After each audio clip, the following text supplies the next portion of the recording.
kuikimbilia janna, kimbilia msamaha wa Allah tabaraka wa taala, unakuwa ni katika kufanya taa na kutekeleza faraidh na yale ambayo ameyaraghibisha Allah tabaraka wa taala kabla ya kifo na kufikiwa na ajali.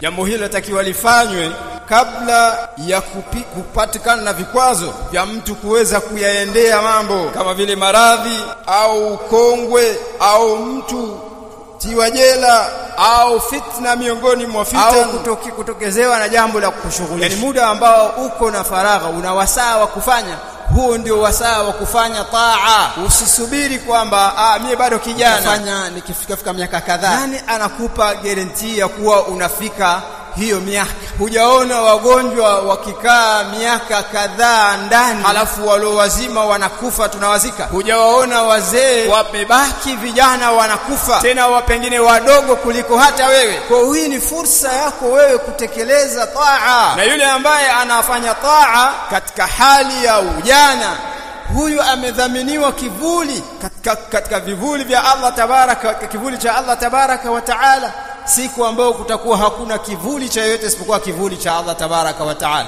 Hakutokuwa mtu ana mwavuli wake au ana mahala pake na yeye amejenga kwamba watu starehe, hakuna. Sasa moja katika watu 7 ambao Allah amedhamini kukipata kivuli chake siku hiyo, shabun nashaa fi ibadatillah, ni kijana aliyekulia katika ibada ya Allah tabaraka wa taala. Sasa usipoteze fursa wewe ya kuwa ati na ngoja nifike mida nikifika umri kadhaa. Nani anakupa dhamana ya kuwa wewe unafika umri huo? Hakuna dhamana hiyo.